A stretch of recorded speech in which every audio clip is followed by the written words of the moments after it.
तो आगे देखिए, प्रधानमंत्री नरेंद्र मोदी ने एक बार फिर कांग्रेस और इंडिया अलायंस पर ओबीसी का हक छीनने की साजिश का आरोप लगाया।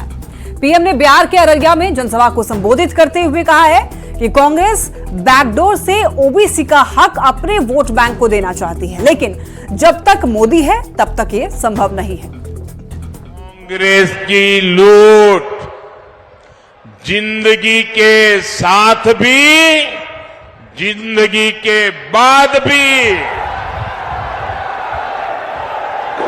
अररिया लोकसभा के समस्त जनता का आपका मिलकर हार्दिक अभिनंदन करते हैं। एक तरफ दूसरे चरण की वोटिंग चल रही थी, दूसरी ओर प्रधानमंत्री नरेंद्र मोदी बिहार में गर्जना कर रहे थे।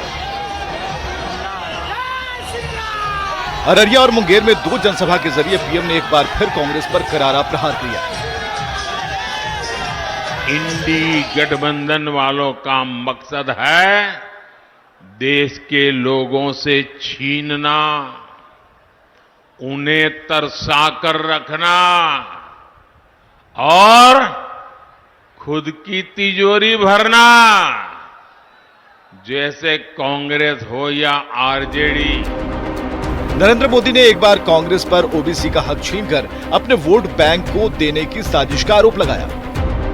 आज इनकी नजर ओबीसी के हक पर है, कल कांग्रेस आरजेडी इसी तरीके से एसटी एससी का हक भी छीनने का पाप करेगी। माला पहनाकर नरेंद्र मोदी ने कांग्रेस के कर्नाटक मॉडल का जिक्र करते हुए बताया कि कैसे कांग्रेस ने मुसलमानों को ओबीसी में शामिल कर ओबीसी वर्ग के 27% आरक्षण में सेंध मारी। ओबीसी समाज की आंख में धूल झोंक करके पर्दे के पीछे उन्होंने खेल खिलाए।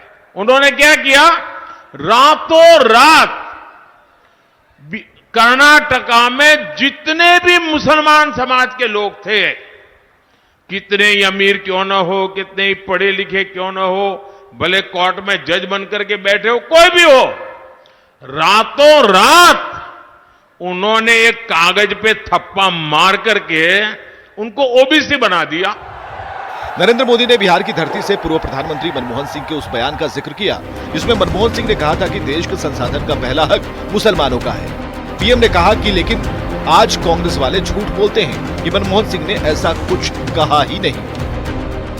डॉक्टर मनमोहन सिंह जी का एक और पुराना वीडियो सामने आया है जिसमें फिर से वो वही कह रहे हैं कि देश के संसाधनों पर पहला हक मुसलमानों का है। पहले चरण में जहां मटन, मछली, मुगल जैसे मुद्दे सबसे अधिक चर्चा में थे, तो दूसरे चरण के चुनाव में संपत्ति के बंटवारे का मुद्दा, विरासत टैक्स और कर्नाटक में मुस्लिम आरक्षण का मुद्दा हावी रहा, जो तीसरे चरण में बरकरार है।